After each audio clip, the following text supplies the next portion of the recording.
Hello and welcome to Media MD, your fortnightly Duff Network dose of media that you have somehow missed. I'm Reuben Morehouse. I'm Elliot Diebold. And we are joined again by our very special friend slash guest, Scott Daly. Hey, Scott. How's it going? I'm so happy to be a special friend. Slash guest. Slash guest, sorry. Yeah, it's good to have you back. 2 weeks ago you prescribed us the film Alien, and we're back to talk about it. I am very excited to have this conversation. Well, depending on how it's going to go. Maybe I'm about to be really annoyed at this conversation. I don't know. We'll see. Yeah. Well, Reuben, how many of the movies did you watch? Because we sort of talked about this a little bit 2 weeks ago, but I ended up watching the entire quadrilogy on DVD. You put in some admirable effort, Elliot. I only watched the first Alien, but I ended up looking up a bunch of the other movies in the Alien franchise, all the classics. I didn't watch them, but I looked up posters for movies like Alien vs. Titanic, Alien vs. Zombies, all of the Alien movies that we know and love. No.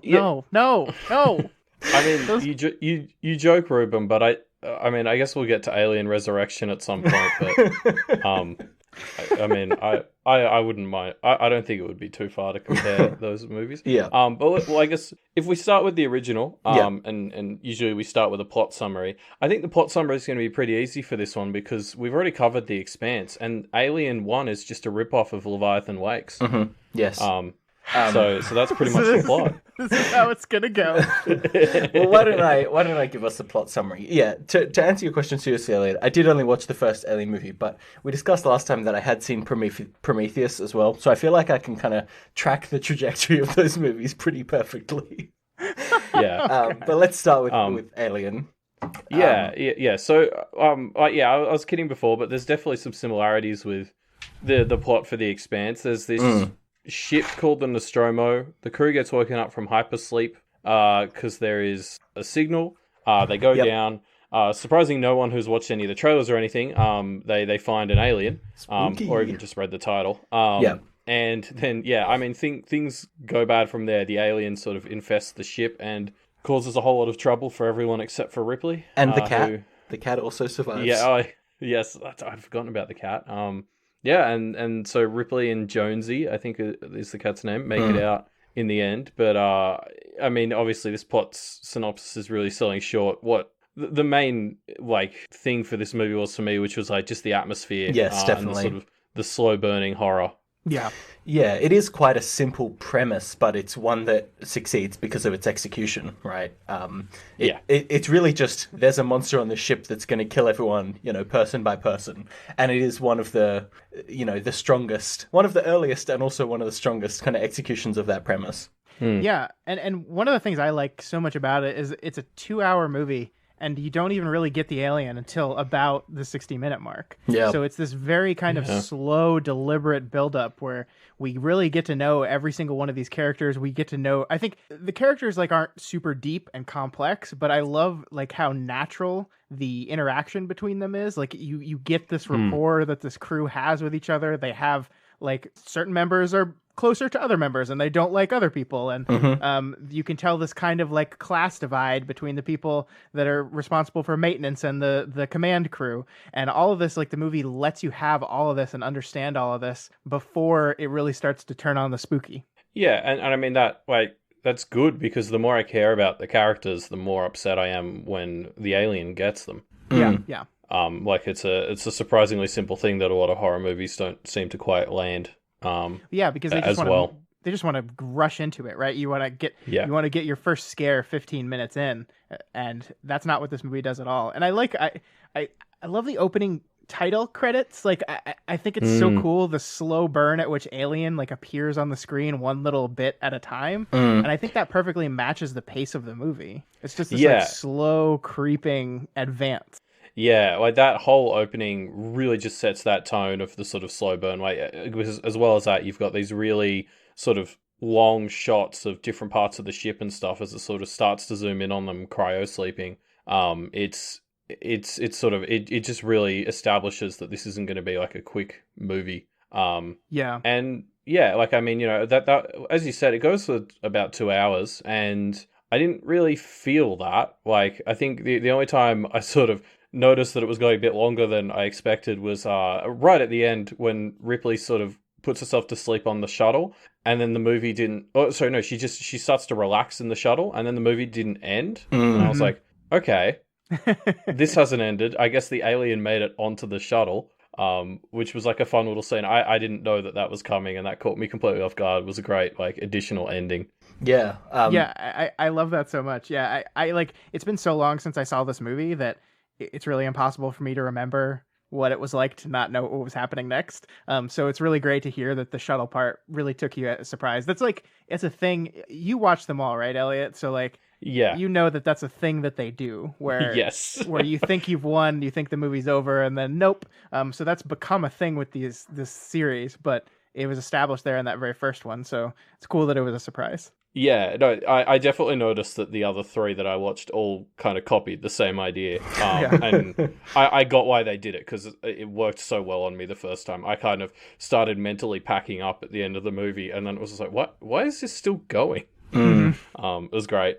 Speaking of parts that caught us by surprise, I feel like we should talk about the villain, the real villain of this movie, who is a guy called Ash, who is a scientist, Bilbo. Basically. Is it Bilbo? Man, I didn't even put that together. Anyway, so this guy Ash basically is set apart from the rest of the crew almost immediately. And as the alien shenanigans start happening, we and the rest of the crew realize that he isn't here to get them home safely. He's here to study this alien and get it home safely so it can be studied, which immediately puts him at odds with the rest of the crew. And he basically eventually just goes full monster and starts murdering them. And then you realize he's a robot, which is great. He's just a milky robot. Yeah, and there's this scene where Sigourney Weaver is fighting against him and unable to fight him off. And some of the other crew come in to help her, and he falls over and kind of is what would be a mortal wound for any human, but kind of keeps going, and you're like, what the hell is going on here? And it devolves into a lot more of an intense horror than the kind of slow-burning horror of the alien up until that point. Yeah, totally. Yeah. I one of the things I really love that Ridley Scott does with Ash is the camera just keeps cutting to him at random moments throughout this entire first half of the movie, where it'll just like crazy shit's going on. I think like while Kane is sitting there at dinner, before the alien even busts out of his chest, the movie keeps cutting back to Ash, and he's just like, he does like, he's feigning interest and feigning smiles and stuff, but he's also just like staring really intently at Kane. Like he's just looking at him. Like I honestly don't think he expected this particular thing to happen, but I think there's almost this like subtextual like waiting for, like, he knows something is going to happen and he's just waiting for it to happen. And it really helps build him as this really sinister person that you don't understand until that robot reveal. Yeah. There's an earlier point where Ripley is the fact that Ripley is one letter off from Ridley, which is the name of the director, is going to mess me up. So I'm going to make that mistake. Just bear with me. There's a scene where some of the crew comes back from their expedition where they first encountered, the alien, and Ripley's like, oh no, we have to quarantine them, and Ash is the one who lets them in. And they kind of butt heads, but we kind of rest on that scene with the understanding that, okay, Ash is just wanting to get the crew back home safely, doesn't want to have to worry about all of this. But obviously, later on, that's recontextualized as, no, Ash is just a fucking psychopath robot who's not here to help the crew. I feel there are a lot of moments like that would be shed new light on with rewatching the movie, knowing that Ash is a villain the entire time. Sure, absolutely. I really liked it because I kind of saw the Ash is secretly evil and working for the company thing coming, and I'm sure a lot of people do. But the robot twist is like an extra layer on top of that. Like I quite liked it because it's like, oh, okay, so this guy's probably evil, right? And it's like, no, he's not just evil, he's a robot, which of course is like, a very simple but effective metaphor for everything to do with the company that the movie's trying to say. But it's also just a nice bonus layer of twist that still caught me off guard. Sure. And I think like one of the things we're going to have to talk about throughout this entire movie is just the design of it, the look of it. And I think the scene where Ash is rebooted, it's like he's got his head knocked off with a bat and he's rebooted, and just the choice to make the inside of the alien this like milk looking stuff with these like cords of beady like spinal, I don't even know what it is, but it's just like these weird cords of stuff and he's got milk coming out of his mouth. It's just like so aesthetically horrifying. I loved it. I loved it so much. Every time I watch it, I just stare at that scene. I'm like, this is great. This is so great. And like the image that we're looking at, this broken robot as he's saying, priority 1, take creature home, all other priorities rescinded, and just the heartlessness with which he says it. And then the conversation ends with him saying like, I wish you luck or something. Like just, he doesn't at all. Like he's like, it's so like malevolent the way he says it. And I just love it. I love Ash as a character. Yeah, I think the part where Ash's freak out and subsequent demise is my favorite part of the movie, because even knowing what a xenomorph is going into this movie, because it's kind of impossible not to in today's day and age. Sure.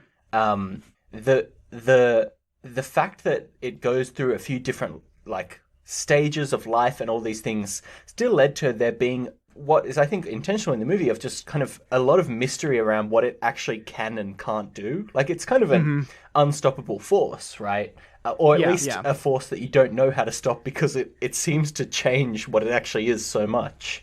The gap between it being a tiny baby that pops out of John Hurt, which was adorable, to like a man-sized murder weapon, it was like 5 minutes. So it's just like, just as I was kind of like, okay, so there's like a small little alien, it's like and a little I guess rat, it's gonna grow big, and then literally the next time it shows up, it's the size of a full human. I was like, what the hell? But I never knew. Do we even see the alien in 2 separate scenes in even remotely the same form? Like I'm not even sure that we do. I mean, the thing is that like Ridley Scott like goes out of his way to barely ever give you a very clear view of what it looks like until the very end. So like, I mean, it's possible that between the 2 versions we see, there was like smaller versions, but it's just, I think it's just really clever editing and camera angles around it to make it seem like you never really have a good look at it until it's blasted out of an airlock. And which is that is the only time that I think the alien looks goofy to me. Yes, is it when did she just look like somebody in a costume in that one and shot, it kind of didn't just it? it kind of just bumps against the side of the ship, and it's like clearly a dude in a costume, and I'm like, but like every other point, it looks so good, and just the mix of like the fluids coming off of it, and the Giger design. Just God, it's so good. Yeah, that was some feedback I had for the movie in general. Is I was surprised how well the aesthetic holds up. I mean, obviously it's pretty old now. There's a few like some of those exterior shots of the ships. I was like, oh, this is clearly just a toy model on string. Sure. And like the CRTs being the displays was very 70s. But like apart from that, I was like, this has aged incredibly well. Mm-hmm. It really has, and I think it's just because it looks so weird, and it looks like it doesn't look 70s weird, although like there's definitely you're right, there's some 70s, like the concept of Mother and the concept of this room this sparkly room that you go in to talk to Mother is like the most fucking 70s thing in the world. But like I don't know, it just everything. It's also grounded at the same time. Like the maintenance areas of the ship look like what you would expect like a maintenance area of a factory or a plant to look like. I also just want to say that this spaceship doesn't make any sense, and the movie doesn't care, because like the scene with I forget his name, but the one of the maintenance guys that goes to look for the cat. Brett. It's the one that's Harry Dean Stanton plays. Like there's water dripping from the top of and like they're on a spaceship. Like we're like if water's dripping from somewhere on your spaceship, something's broken. And the movie doesn't care about that, because it creates this like beautiful aesthetic where he's just like sitting there, and like the movie takes like 30 seconds of him pausing, like sitting and just enjoying the water hit him. And I was listening to it really loud because that's how I like movies. And I love the sound design of the water droplets on the material of his hat. There's just something really powerful about that, with the heartbeat that is like submixed under every scary scene in this movie there as well. I don't know. I just like that aesthetic just got me. And it doesn't make any logical sense for there to be like rain in the ship, but Ridley Scott wanted it and said, we're going to do it. Yeah. Well, and I think you know, obviously, as I sort of mentioned, the prescription, I'm a huge fan of Blade Runner, and I think Ridley Scott just loves his kind of grungy, Yeah. you know, future sci-fi stuff, and you can't do that without water dripping everywhere and making everything kind of, I don't know, damp, I guess. Sure. So yeah, I agree. I think that was just a decision they made where the aesthetic was more important. It was probably the right one here. Like, it hadn't even occurred to me, but you're right, that's very bad for a spaceship to have leaks like that. Yep. I want to talk about I'm just going to get this out of the way now, I think, which is my major gripe with this film. So get ready for it, Scott.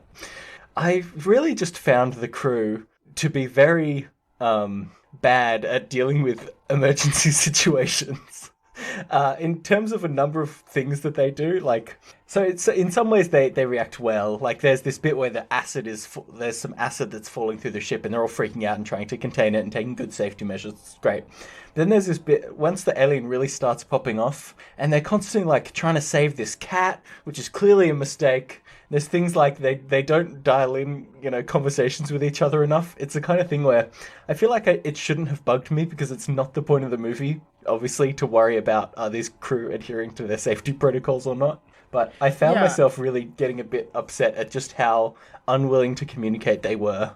I mean, they are a shitty mining crew, right? Well, they're not extreme commandos or anything. That would be my response to that. I totally get where you're coming from with that. And I think that is like part of the point here, is that these are at most like blue collar workers. Like they're not trained for any situation like this. It's a transport vessel. They haul shit. Yeah. Like they go to the mine where the stuff's mined, they load it on their giant ship, and then they fly it home. Like 90% of that flight they're asleep. So they just don't have any kind of real training in what they're supposed to do in these situations, and they're trying to do their best. And Ripley is the only one that knows what's up the entire damn movie. And I guess that's the moral of the story, is adhere to your safety protocols and you'll survive. Right. Yeah, follow the company rules. That's definitely the message. Yeah, I guess like something I feel like I want to say here is because this movie came out a few years after the first Star Wars. Yeah, a couple of years after. Yeah, and like just because I've often been vocal in my opinion that the original Star Wars movies haven't aged very well, and I'm like, this one's so different. I still loved this one, whereas when I sit down to watch the original Star Wars movies, I find myself like just so bored. And it's interesting because I don't know what's so different about this one on paper. I guess it's just a better story. I don't know. I don't know. I'm curious if you guys have any thoughts on that. Like, because I know, Reuben, you don't disagree with me on some of that Star Wars stuff. I suspect it might be to do with, like Scott mentioned, this movie is actually very reluctant to ever show you a good look at the threat that you're up against. And that's, I think, one of the strongest things it has done in terms of making it hold up. Is because if this was some other monster, like a Sarlacc or whatever, something that is in broad daylight, and you look at it and you're just kind of like, well, this doesn't really look that good nowadays. It would just, despite how much you want to get yourself into the mindset of, okay, it's an alien, like I just want to kind of let my brain smooth over the gaps, it is just hard to do that sometimes. And not seeing this alien just does help you make the special effect as good as it possibly can be in your brain. Yeah, that's true. I also think there's something primordial about this movie. I mean, I think this movie taps into just like the most basic fear understanding of people, which is that you're in a strange place, you don't know what's going on, there's this thing chasing you that you cannot kill, you are powerless against it. Like they don't even hurt this thing. There's no point at any point in this movie where anyone actually does anything active against the alien until the very, very, very end. And so I think there's just something innately human to that. And look, like Star Wars is a movie that I think is like structurally recreating some of the most classic storytelling concepts ever written, but this is almost more basic than that. Like if Star Wars is the story of the hero's journey, then Alien is the story of man, and just the basic, like, even monkey brained level fear that everyone has of something that can overpower you in every possible way. Yeah. Yeah, I I think, like that. yeah, I think this movie does a lot to set up the idea of the otherness of this alien. You're Hmm. right, Scott. Like, we haven't really touched on it, but the design of the other crashed ship that they come across, which is what kicks off this entire thing, it's so bizarro, Yeah, yeah. It's just so strange. Like, there's this giant fucking skeleton of an alien sitting in this command ship that's, basically the size of a huge, huge domed cathedral, if not bigger. Yeah. Yeah, it's just bizarre, and that's what I think I helps set it up. I loved that whole scene at the start, like where they find the eggs and the mystery of that alien stuff. I felt a little bad because the impact was lessened for me a bit, having seen Prometheus Yeah, and how Ridley Scott would go on to ruin that image. yeah, But like even with that in my mind, like I was still just like, man, this is so cool, and like I could see how this movie would just enter your imagination because it goes so unexplained. Like it's just Right. some random ship Yeah. covered in eggs, and like you don't get any details on it, and that was great. It really Yeah, is and the perfect example of a kind of seed of a wider universe that actually, once you explore it, is not interesting, and it's better that it's left unexplored. absolutely, that is the point of it, right? The point of it is to prepare the audience for the characters to just be dipping their toes into a world that is so much bigger than any of them ever thought. Like, Yeah. this Yeah. idea that these people that, like, what killed them? How are they so big? What happened? Like, this huge ship. There is a whole vast universe out there that these people know nothing about, and the scope of that is terrifying. And yeah, Prometheus takes that scope and shrinks it down to make it so they punished humans because we killed Jesus. That's Oh, what I'd Prometheus is forgotten about. That's what Yeah. Prometheus is about, guys. Mm. Jesus was an alien and we killed him, and so they were mad at us and they sent their death ships to us, and then one of them crashed before it got there, and then that was everything. That's cool. Solved it. Case closed. Yeah, and like because I think one of my complaints maybe during the first movies, I was like, these guys don't seem as amazed as they should be to have discovered what I think is the first set of Yes. aliens ever. Sure. But I think Alien 2 sets up the fact that there's other aliens in this universe. And in retrospect, like I don't know why I assumed they were the first ones to discover any aliens. I think I just Yeah. made that up. But like I kind of that was one of the other things I really liked in Aliens was this idea that there are other species in the universe, and just humanity just seems to go around wiping them out, not really giving a shit. Sure. And the xenomorphs represent something Sure. that they can't do that with. I also think there's something to the fact that, with the exception of Kane, maybe, and Ash, definitely, like, none of these people want to be here. Like, they're not, like, no one's inquisitive and, like, wants to unlock the mystery of the universe with these aliens. They just want to fucking go home. The conversation there when they're all, like, complaining about the fact that, like, company mandate says that if you don't investigate this potential source of life, you will forfeit your shares, and like everyone's pissed off about it, but they don't have a choice. And so it's like, this isn't like a team of scientists like, yes, let's discover life. It's just some truckers that just want to go home, and then we're told by their boss that they got to stop by the ship and pick up an egg. And they don't want to do it. And I think that, to me, explains some of the lack of, like, shock and Yeah. the limit of the awe of this thing. Yeah, that's fair. Makes it a bad plan by Ash, though, because they almost just left without the eggs. Good thing John Hurt was there. I forget the name of his character. Kane. Yes, that's it. Mhm. Yeah, good thing Kane was there to go and find all of those eggs. There were so many eggs. I think that's the other fun part about the setup of this spaceship is there's thousands of eggs, and they just left with the contents of one. Yeah, yeah. And I will say that is something that Aliens, like, hurts a little bit. Yeah. But I don't. I love that movie too. It for completely different reasons. But anyway, yeah.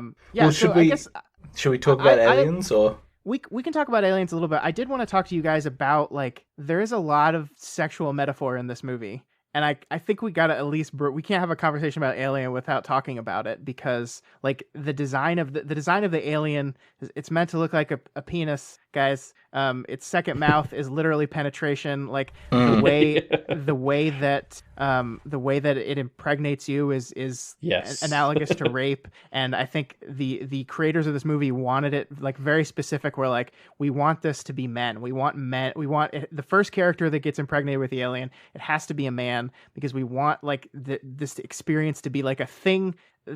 Being penetrated, right, is a thing that most men don't like have to worry about or experience, and they wanted it to be this idea of like, look, this creature, like you that thought you were safe from this kind of experience, you're not. And I think, I don't know, did you I think I talked about that documentary in the prescription, the Memory Origins of Alien. I don't know if either of y'all got to watch that, but they talk about like how specifically like the first time men saw this movie, they like were made really uncomfortable, and they didn't understand why. And it's because it's this idea of this like penetration of men that got these dudes really uncomfortable. I think they've done like study tests and see that like men's heart rate while watching the chest burster scene and the face hugger scene is like way higher than women's is. It's just really fascinating, like psychological exploration of this stuff. I find it really interesting. I like that. Yeah, that's fascinating to me, because of course it's a great way to expose, a gender to a new type of horror, I suppose. I didn't at all kind of instill that level of fear in me. As far as I can tell, for that reason, which I find interesting, and maybe a commentary on how society has changed in the past, 40 years. Yeah, I think that it is probably, yes, that society has changed to where there's not this like that fear that men carry, or that this movie exposes or whatever, is not quite as prevalent in men of 2020. I can also, I mean, and with that whole metaphor in mind, like having Ripley be a woman just, of course, makes so much sense. Like, I really like that. Yeah. Yeah, I mean, and it reminds you, I think, the way in which Ash tries to kill Ripley is also very symbolically prevalent. Like he rolls up a magazine and just tries to choke her by shoving it in her mouth. I mean, like, these are not accidents, right? This was a design to draw up these like very like these violation type imagery, and it's really horrifying. But I think it adds to the just general horror of this movie. Yeah, I agree with that, because you're right. Like, the alien itself is all about it's not just parasitic, but the way it's forcing itself into you and on you is horrifying. Yeah, well, and you give birth to it, right? Like, it's a man giving birth to this creature. It's and then the way it kills, like, is through with that awesome design of that second mouth inside the first mouth, like the iconic like, it's such an iconic image. It's what makes the xenomorph, is this mouth that shoots out, and that's penetration. It's like shooting out and penetrating you. It's such a good design. It's so creepy. I love it. Yeah, it's quite unique, isn't it? And I guess to tie this back to your earlier question, Elliot, again, I think that's why this movie holds up so well, is because the alien is just so fucking unique and weird. Yeah. And I think this movie is very kind of singularly focused. Like, I think it's just doing this sort of one thing, which is horrifying you with this concept and building the rest of the movie around that, which is probably why it stands so strongly. Yep. So good. I love this movie. I seriously, I've seen this movie. I probably did not need to rewatch this to come talk to you guys about it, but I did it anyway because I wanted to. And it's just like, you sit down, and I just found myself swept up in it again. I can't tell you how many times I've seen this movie. This was both of these Alien movies. The first two was like a me and my dad thing. Like, that's like, my dad introduced this movie to me when I was very young, perhaps too young. But I'll leave that up to him. But it's just like, and it's just part of our father-son relationship is these movies. Like, I remember for some reason my dad is like like he likes quoting random stuff, like, and it's never the thing you would expect it to be. So the thing my dad quoted from this movie was, "Option to override automatic detonation has expired. The ship will automatically detonate in classic quote. 5 minutes." Yeah, and it's like, applicable I don't know to why. so many situations. And then he would yell, "Mother, I turned the cooling units back on." And like, before I saw the movie, I was like, the reason I watched the movie is because I was like, Dad, what are you talking about? Okay, I'll show you. I don't know why that stuck in my dad's brain, but it's now stuck in my brain. So every time I see that scene, which I don't know, like, this is maybe a complete tangent, but the method of getting into the mother room, the method of activating the self-destruct thing, where it's like you're raising these things and like unscrewing these things and opening and hitting these switches. It's so tactile in this really fascinating way to me. I just like they didn't need to do any of that stuff, and yet they still did it. And I think it just makes this world seem like more real to me in some ways. I don't even know why, but it does. There's a very physical element to all of it. And like, you know, that's sort of underpinning the whole thing with like the fact that they're sort of in a mining operation. Like there's, like you sort of touched on it before, a very working class sense to most of these people. Like it's a very physical world they're in, and like that just sort of makes things a lot tougher. Sure.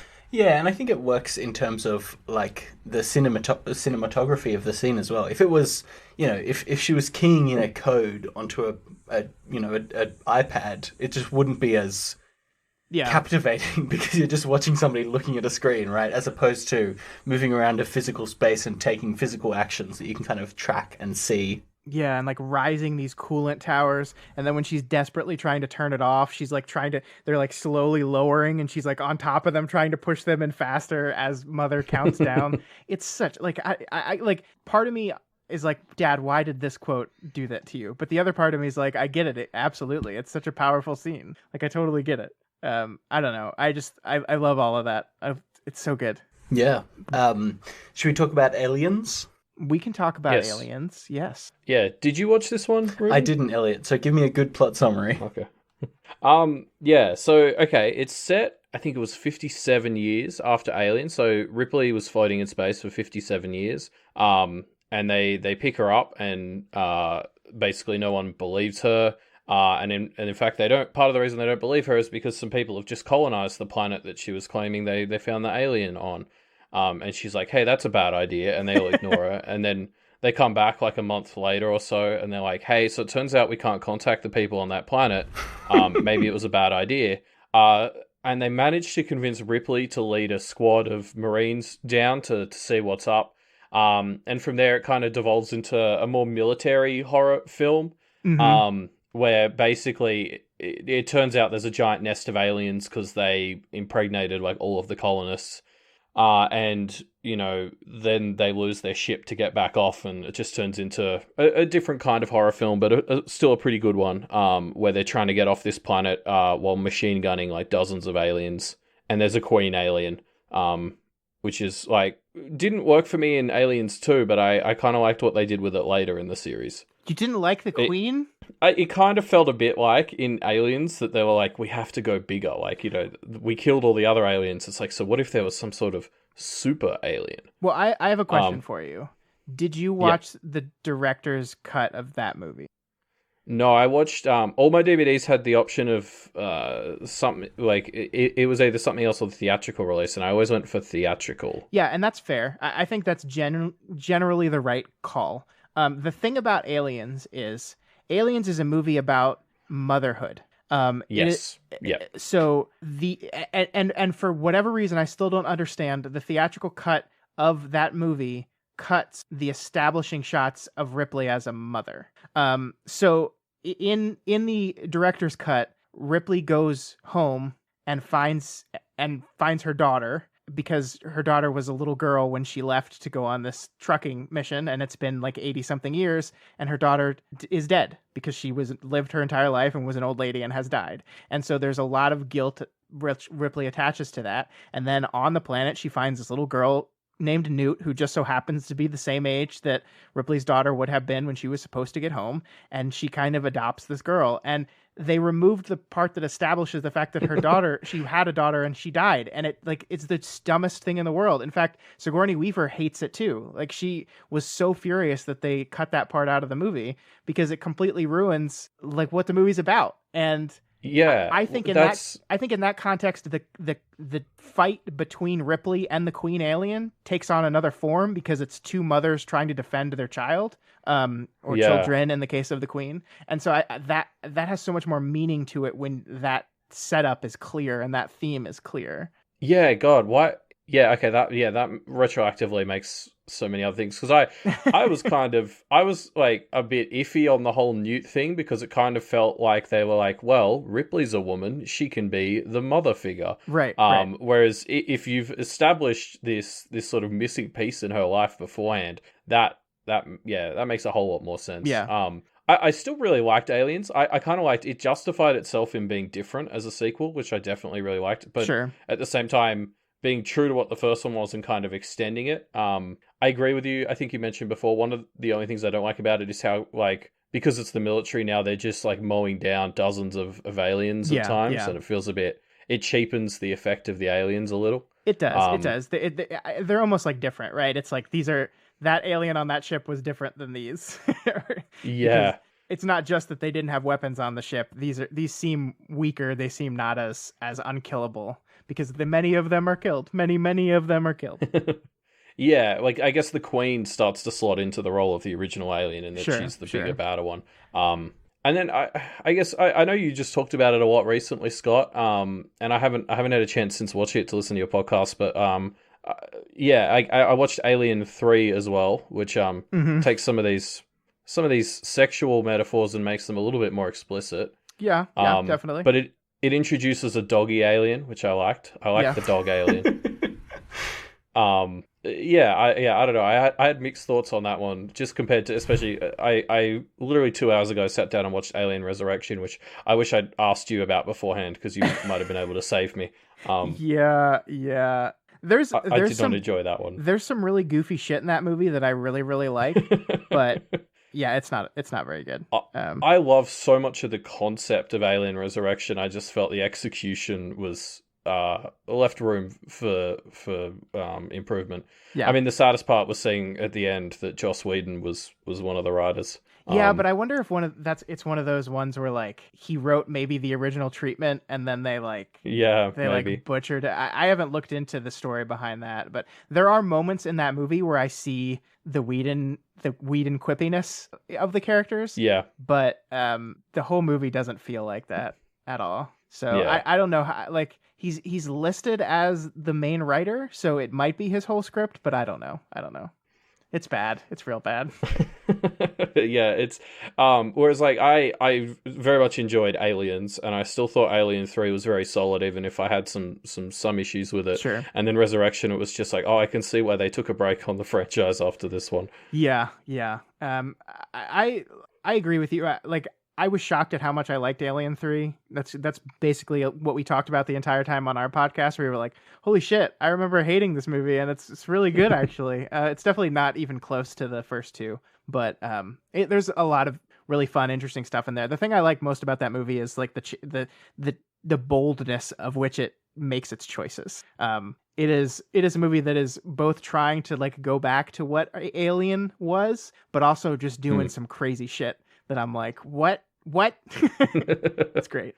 Yeah, I liked the little like some of the choices were really good, like setting it in the prison so that there were no weapons, which just allowed one meager alien to be intimidating again after Aliens was very smart. I was not a fan of the choice to kill Newt, not because I think it worked, but I didn't like it because I really grew attached to Newt in Aliens. Yeah. And I watched Alien 3 a couple of hours later and I was like, oh god, what? That's rough. Yeah, well, they killed everyone. Yes, everyone except for Ripley. Yeah. Yeah. Well, I said this on my podcast, and I'll say it again because it's such a great story, but I've already talked to you guys about how much my dad loves these movies, and how, like, Aliens, I think, is his favorite movie of all time. That is his absolute favorite movie. And I remember I think it was 91 when Alien 3 came out, so I was like 6 years old. And I remember my dad and my mom going to the theater to watch that movie. And I remember them coming home, and I was like, Dad, how was it? And he goes, terrible. They killed them all. He was so mad about it. He was so angry about it. It's like they ruined the entire... what's the point of the last movie now? They all die. And I loved how indignant he was. And I agree, like, it is inherently like disappointing and cruel, but I think that's perfectly sets for the tone for the type of movie that is. Yeah, absolutely. Like, I was like, my first reaction was, what? They can't do that? Yeah. But then, yeah, you're right. As Alien 3 goes on, you're sort of like, okay, like, that's absolutely what this movie is about. Yeah. What an interesting series. What an interesting trajectory for a series. It really is, isn't it? Yeah. Like you wonder like what it would look like if it were to start today, you know, like if a movie like Alien came out today and they decided to build a franchise off of it, it would not look like these 6 there are, I think, movies. It's so weird. Yeah. Yeah, well, I guess now the only one I haven't seen is it Covenant, the one that came out a couple of years ago? Yeah, that's I liked it better than Prometheus, but well, that's not really a high bar that you're setting. Yeah.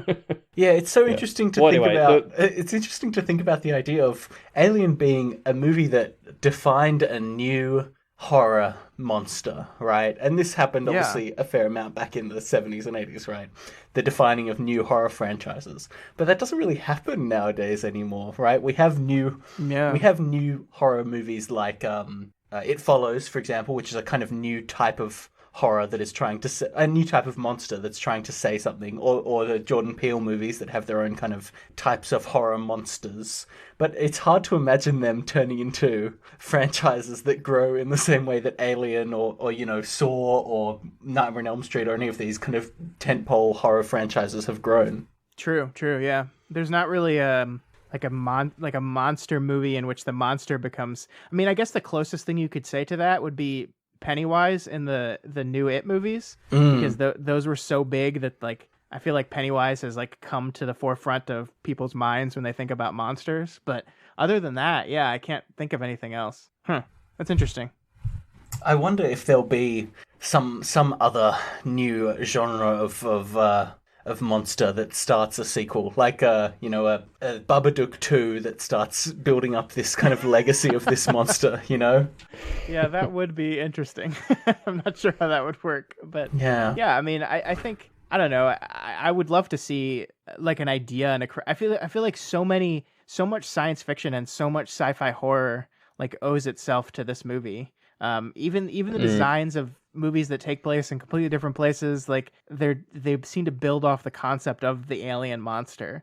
And I would love to witness a type of film that does that same thing again, like completely redefines and reestablishes a whole different landscape for these type of movies. I don't know if we're capable of that anymore. I don't know if like we've been telling these stories and making movies for so long that like, is there anything that can be like that fresh and new that it like inspires this whole new line of monster? I don't know. I think the thing I would say in response to that is, you know, I didn't know this at the time, but Alien seems to be from what you've said, a story about taking what is a traditionally feminine experienced horror and bringing it to a wider audience, right? And so then the comparison I would make is to kind of Jordan Peele movies, right? Where, especially with Get Out, not as much with Us, it's taking a horrifying experience or even just kind of unsettling experiences that are faced by modern, you know, Black Americans and making that into an experience that can be felt by a wider audience. And so maybe that's the trajectory that new horror experiences take, is taking isolated experiences that are felt by, you know, marginalized groups in society and demonstrating the power that those fears can have to a wider audience. Yeah, I love that. I love that a lot. That's really we'll great. have to see what happens next with that, I suppose. Yeah. All right. What else do we have to say about the Aliens films? Not much. I think yeah. Yeah, I loved we didn't talk about much of the characters outside of Ripley, but I love Dallas crawling through the vents. I love that the vents close in an iris that's so fucking weird and creepy and wonderful. Yeah. That entire scene is just gold. I loved it all. Yeah. It works on me even now. Like the geography of the scene where you don't even understand. Like she's got this motion tracking device, but like the UI is so fucking terrible that you can't like what it's like she's looking at it and she knows what it means, but we're looking at it and it's like, I don't know where the alien's coming from. How can you? I don't know. It's just all great. Who was it that built that motion tracking device in the crew? Because it is atrocious. It's such a It was Ash, wasn't it? That's what I was thinking. So now I have this theory that Ash made this to give them some like false hope that this would help in some way, but actually it's just a nonsense device. Because you know the OG motion tracking devices are called eyes, and we all have them. And so I think really all that Ash has done is make a machine that you look at it instead of looking around you, and it gives you worse information than what you would have got with your just senses alone. That's great. I guess we should give it a score, shall we, Elliot? Yeah. I mean, I think, like, just looking at, the title on this episode is just going to be Alien, so I'm only talking about the first one. Mm-hmm. And like, with that in mind, I want to give it, 8.5. I don't know. I was tossing up between that and 9. I can't decide. It's very good. It's a very good movie. I found myself enjoying it a lot as well. I think I enjoyed it a bit less than you, Elliot, and that's represented by the fact I'm going to give it an 8 out of 10. But I still did very much enjoy this film, and I am going to continue watching the rest of the series so I can really understand how it goes so downhill. I can't believe you guys gave it a B. You gave it a B. You gave it Alien Elliot a B. gave it a B+. Barely. I guess that's our discussion on Alien, though. Thank you for bringing it to us, Scott. It's great to explore some of these films that you know so much about without ever having seen them, and then re-examine actually what was it that made them such big successes. I always love doing that. Yeah, I think my role, guest appearing on the show now, is to just bring you films from the 70s that it's ridiculous that you haven't seen yet. So next up, I should have planned this beforehand. What's the next one, Scott? Well, the problem is I don't know what you haven't seen, so... Yeah, fair. Well, I'm sure we'll have you back sooner or later, and we can dive into the next one. We've done a sports film. We've done a horror film. Let's cross off the genres as we go. So, enough discussion about aliens. Let's talk about something else. Scott, you can just sit there quietly, because this fortnight I'm bringing something to you, Elliot, and to you listeners, and to you, Scott, if you want to join in as well. I'm bringing a TV show called Infinity Train. I've never heard of this. What is that? What is it? I know, right? Gosh, where to even start? I think let me give a bit of a history of it, and then I'll talk a bit about what it's about, and then you'll just want to go watch it. Okay. So it's a TV show, a cartoon, produced by Cartoon Network. And the way that a lot of these things often go, it was ordered as a kind of pilot, like a short film, a 10 to 15 minute long short film, which they premiered and then put up on their YouTube channel. And it did okay on its actual premiere on the channel. And then on the YouTube channel, it became their most watched pilot ever. Okay. And people really started digging it. So, of course, they ordered it to series. It had a series 1 that was very successful. They did almost immediately. They announced that there was going to be another series, which has just finished airing the second season. And it's great. You'll love it, Elliot. I guarantee you'll absolutely love it. Because it's kind of in this vibe of like Avatar or Adventure Time. I think it's actually probably about halfway between Avatar and Adventure Time in its style. Okay, well, I mean, those are two things I hold very highly. Yes. So, that's putting the expectations pretty high up. Yeah. Yeah. The creator of the show, Owen Dennis, was a storyboard artist and writer, I think, for regular show, which I think is not as highly esteemed as Adventure Time because it was a bit more eclectic. But this show is a lot more focused. Each season is 10 minutes long, and it basically delivers some of these really interesting kind of explorations of character and interesting concepts and weird science fiction-y / fantastical kind of ideas, but it's distilled into 10-minute episodes. There are 10 of them, and that's it. And it's just like very well paced throughout that series. So it really is. Yeah. It's something like Adventure Time, except if instead of having a 40 episode long arc in Adventure Time with maybe 2/3 of those episodes being kind of fillery, but still good, it was focused into 10 episodes. Yeah, okay. So, and it is that sort of Cartoon Network-ish, Yes. like 10 to 15 minute long episodes. Yes, exactly. So Okay. I'm requiring you by law to watch the first season, but I'm pretty sure you're probably just going to watch the second season as well, because that's what I did. I watched the first season, it took about an hour and a half. It's like a movie, basically. And then it was just like, the next day I was like, oh shit, I'm going to watch the second season as well. Yeah, I was about to say 10 minute episodes. That's basically just a movie. In fact, I've even known movies to be released in that format, and it doesn't work for them. But when it's a cartoon trying to do it, like, I'm sure it's fine. Yeah. So yeah. So I don't know. I guess I'm excited. I don't quite know what I'm in for, but hearing Avatar meets Adventure Time type stuff is putting me in a good headspace. And since Adventure Time finished like a year or two ago, like I've definitely felt that that's a gap in my life that I've been wanting to find something to fill it with. So hopefully this will do for a little bit. Yeah, I think this is definitely going to fill that gap. And I love this show a lot more than Adventure Time because the problem with Adventure Time always was if I sit down for an episode, I don't know if I'm going to get one of these really incredible, like jaw-dropping ones, or one that's still pretty good but is a bit kind of like, yeah, all right, whatever, you know? Yeah, absolutely. And that's absolutely not the case with Infinity Train. I'm going to compare it, just to really get you excited for it, I'm going to compare it to, I think, one of your other all-time favorite shows, Stargate.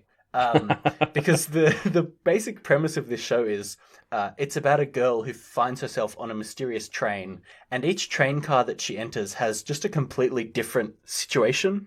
So, of course, each episode, while it maintains consistent characters that are kind of coming through, it's a completely new problem to solve. And it's basically a completely new world with its own rules and weird mechanics that you have to kind of understand to solve its problem.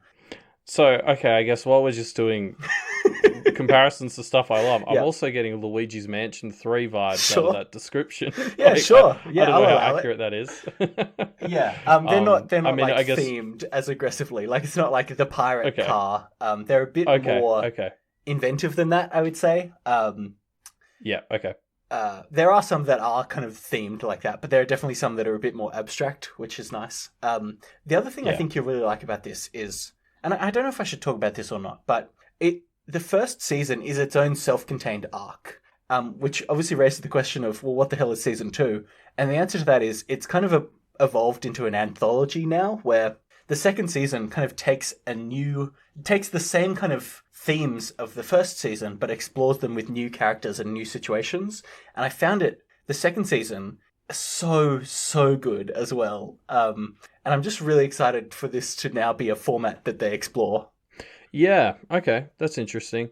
Because that seems to be becoming a more popular way for TV shows that sort of have a bit more of a planned ending to move forward is the anthology set. And I quite like it. I mean, it's worked better for some shows than others. I think it sort of depends how much you know what you're doing or what you're trying to do. Yeah. But yeah, like that's quickly becoming a good sign for me that a show will just sort of say, oh yeah, we're an anthology, and it's like we're exploring the same sorts of ideas but with new characters, because it suggests that they kind of have plans, and I'm going to get to see conclusions to stuff. Yes, which is something that I like. It definitely feels like a show that, as I was watching the first season, I was like, well, it feels like we're building to this thing, but I'm not going to get a satisfying ending because I know there's a second season. And I was so thrilled with how each season dealt with that. It was great. Yeah. Okay. Cool. Well, I'm definitely excited. Yeah. There's a lot to talk about, but we'll have to wait until you finish it. So go and watch it. Yes. Dive through it all. You only have to watch the first season, but I'm pretty sure you'll probably just watch the second one as well. And enjoy. Okay. Cool. Well, yeah, I'll be back in 2 weeks to report.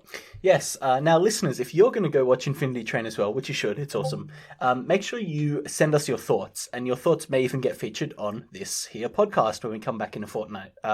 You can tweet them at us. Our Twitter is @MediaMDPodcast, or you can email them at us at mediamdpodcast@gmail.com. Yep. Another place you can usually find both of us these days is on the Doof Discord. And that's a thing you get access to for being a patron. So just for $1 a month, you get access to the Discord. It's a great way to interact with us, everyone else in the Doof community. So not just the hosts, but like all the fantastic other patrons we have. I see Scott over now idly in the corner, who is on the Discord right now. Hey, Scott. Yeah, he's just checking the Discord. So if you want to talk to Scott, he's on there too. Yeah, it's really like a great place to hang out, so I totally recommend it. And only $1 a month, and that dollar is mostly going to helping Doof be what it is. Yeah, you will kind of directly be supporting the shows that you love on the Doof Media Network, like what you say, the greatest show on the network, apart from ours, of course. Kingslingers, Do the Right Thing, all the great shows that are on there. In fact, we should mention we've got more. The latest show, yes. We've just added a new show of today. 2 brand new hosts. Well, today recording, it's going to be a little bit later than today when this episode comes out. But I mean, we talked about Harry Potter and the Methods of Rationality very briefly early on in the show, yes. And what we've got here is a podcast sort of following the We've Got Worm type format, where you got 2 hosts diving into it and really exploring it. And it seems like it's gotten very good reactions on our Discord. I'm kind of excited to start reading the story again and try and dive into it. Yeah, well, we only got a few chapters in our Media MD discussion, so it's a great excuse to listen to more of it. Yeah, read more absolutely. of it and listen to the show, I suppose. So links to all the things we just talked about, our Twitter, our email, all the shows on the Duff Media Network, all that stuff you can find on the website, which is duffmedia.com. While you're there, you can also find all of the previous clues for the Media MD ARG, where you can help us figure out just who is Dr. MD and why does his head look so much like a penis. Elliot, why don't you tell the listeners this fortnight's clue? Dust. Dust, and we'll see you next fortnight. Why is there dust on my desk?